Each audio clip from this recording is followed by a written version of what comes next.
Kalau perlu untuk membuktikan bahwa ketegasan Pak Prabowo di dalam membersihkan, di dalam berantas melawan para koruptor, misalkan hari ini diketok palu oleh hakim eksekusi mati, hukuman mati, maka nggak usah pakai lama, minggu depan langsung eksekusi.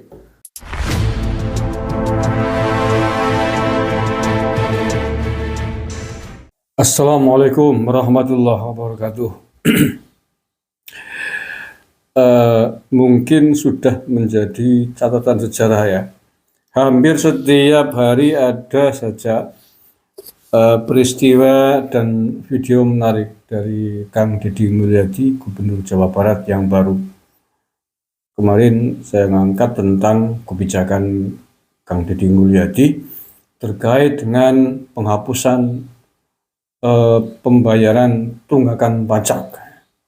Nah, kali ini ada yang baru lagi yang banyak orang menilai juga sangat simpatik, menarik. Tentang apa kita simak. Gajinya berapa? Ini katanya ceritanya 3 bulan sekali 500. Oh, belum dikasih? Belum, kita ke atas yuk. Oh, ini saya udah gaji nih, Pak. Makasih. Iya. Yuk, nanti dianterin sini lagi. Enggak boleh. Iya. Jadi 500.000 antar ke atas, nanti balik lagi. Lebih baik hilang 500.000 daripada meninggalkan tempat tugas. Ya. Gak digaji. Enggak apa-apa. Ya, enggak ada yang ngasih kan? Nunggu 500.000 nanti 3 bulan sekali. Itu juga belum. Ikut saya. Aiki nama saya 1 juta naik ke atas. Tetap nggak berubah. Menjalankan tugas. Oh, hebat banget, Bang. Kenapa pulang? Karena cuti terus ibu sakit masuk rumah sakit 2 bulan, meninggal terus ada. Oh, jadi demi ibu meninggalkan tempat kerja. Iya. Masih digaji gede di Kalimantan, punya penghasilan, ditinggalkan hanya untuk nolong ibu, bantuin ibu yang sakit sampai meninggal. Meninggalkan gaji besar demi ibu. Luar biasa Bapak ini. Ini nggak mau. Tetap melaksanakan tugas walaupun nggak dapat duit. Lebih baik tidak dibayar tapi tetap melaksanakan tugas daripada dikasih 2 juta meninggalkan tugas. Nih benar. Ambil 500 tambah ya 2,5 juta. Mau enggak? Hormat dong saya. Nih, udah ini. Ambil Bapak tetap di sini jalanin tugas. Bapak ini orang hebat, luar biasa, tidak tergoda sama duit walaupun nggak punya duit. Ya kan, kalau tidak tergoda sama duit, banyak duit nggak ada artinya. Nggak punya duit, tidak tergoda sama duit. Mah hebat Bapak. Saya langsung tangan aku. Boleh, Pak. Sini blok.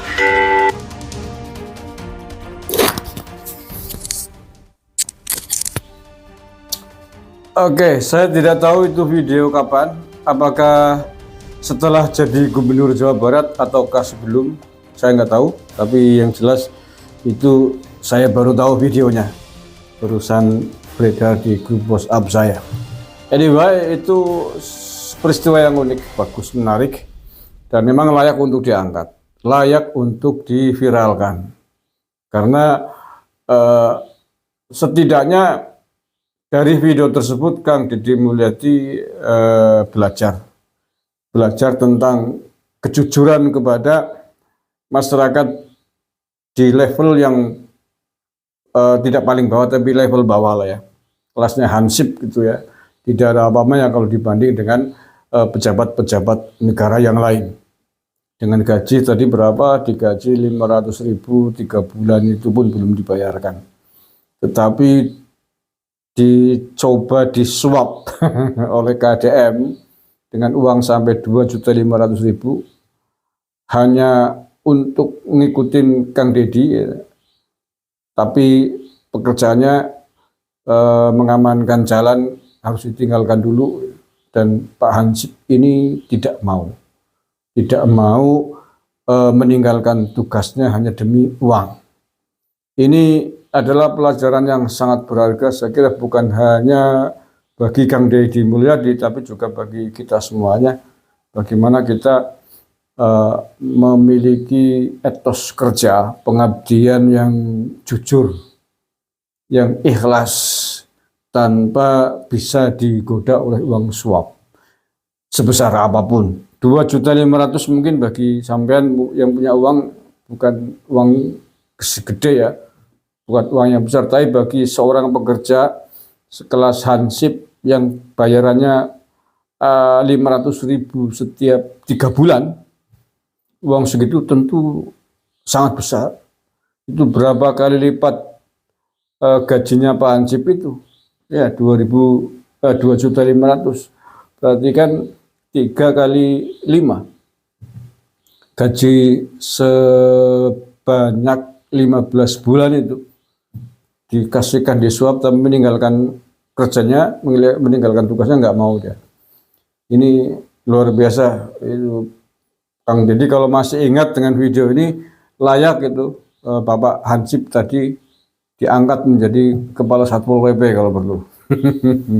Diangkat menjadi kepala security di kantor kabupaten atau di kantor provinsi sekalian Jawa Barat, karena kejujurannya telah teruji. Ya, kejujurannya telah teruji. Dia tidak mau disuap walaupun uangnya berapa kali lipat itu. Ya, berapa kali lipat? Lebih dari 10 kali lipat gajinya per bulan. Ya, lebih dari 10 kali lipat kalau dihitung per bulan ya. Itu per 3 bulan 500, ini dikasih 2.500.000.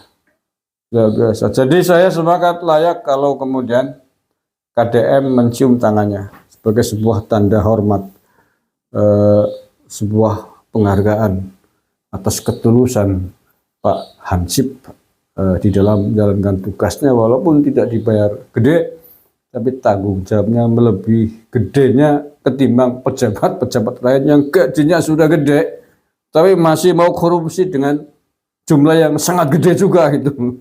Yang paling baru ya direktur jajaran direksi Pertamina, Patraniaga itu, gajinya miliaran, puluhan miliar, pendapatannya puluhan miliar, sampai mau mengkorupsi uang ratusan triliun rupiah. Nah, itu yang orang-orang seperti itu, pejabat-pejabat BUMN seperti itu yang lebih layak untuk dipukul gitu ya. Dihukum mati bahkan. Ya. Layak dihukum mati. Jangankan kok dicium, sangat tidak layak untuk dicium sebagaimana Pak Hansip tadi. Tapi orang-orang pejabat-pejabat negara yang sangat dan lebih layak untuk dihukum mati. Apapun bentuk hukumannya yang berlaku sesuai dengan undang-undang negara kita di Indonesia. Kalau perlu, kalau di KOR itu sudah dilemparkan ke kolam buaya itu sama presidennya. Jadi makanan buaya. Kalau di Indonesia hukuman matinya ya dieksekusi di hadapan regu tembak di Nusa Kambangan biasanya sana. Mudah-mudahan nggak lama ya ini. Mudah-mudahan tidak lama pengungkapan kasus korupsi para jajaran direksi Pertamina dan koleganya dan konco-konco nepotismenya yang hari ini sudah ditangkap oleh Kejaksaan Agung. Mudah-mudahan tidak lama vonisnya hukuman mati dan eksekusinya juga jangan dilamain. Agar kita publik tahu Pak Prabowo, agar publik tahu bahwa pemerintahan Pak Prabowo tegas. Jangan sampai kemudian disamarkan si vonis mati tapi eksekusinya nggak tahu puluhan tahun yang nggak datang sampai orang lupa. Jangan-jangan dikeluarkan lagi, kita nggak tahu. Seperti yang ada hari ini masih ada puluhan, mungkin lebih dari 100 orang terpidana mati yang tersebar di seluruh penjara di Indonesia. Di Nusa Kambangan sendiri kalau nggak salah sekitar 50 lebih itu terpidana mati yang masih dipelihara, yang belum jelas kapan mau dieksekusi mati.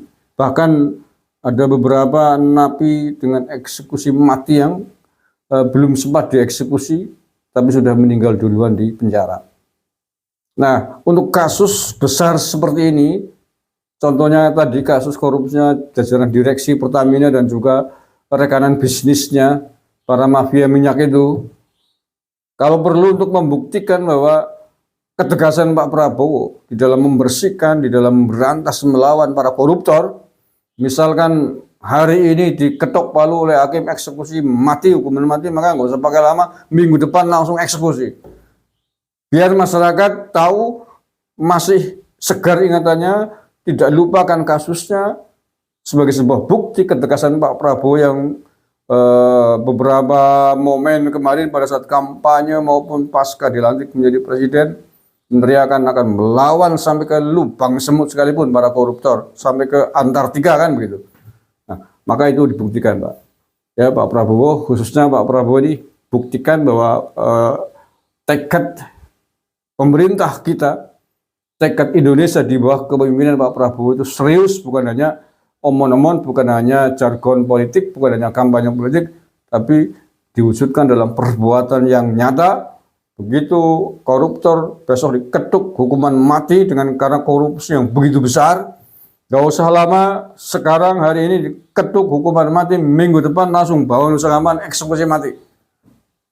Nanti kita akan melihat, oh berarti Pak Prabowo ini serius. Pak Prabowo betul-betul serius, tidak main-main di dalam melawan para koruptor. Kalau itu dilakukan, insya Allah kita semuanya, semua elemen-elemen bangsa yang merasa sudah sangat muak dengan sikap-sikap pejabat yang korup akan mendukung sepenuhnya langkah tegas Pak Prabowo, dan sekaligus itu akan menjadi efek jera bagi pejabat-pejabat yang belum melakukan korupsi, bagi pejabat-pejabat yang hari ini aktif dan akan takut melakukan korup karena takut bukti eksekusi mati di Nusa Kambangan. Itu saja saya kira. Terima kasih. Assalamualaikum warahmatullahi wabarakatuh. NKRI harga mati.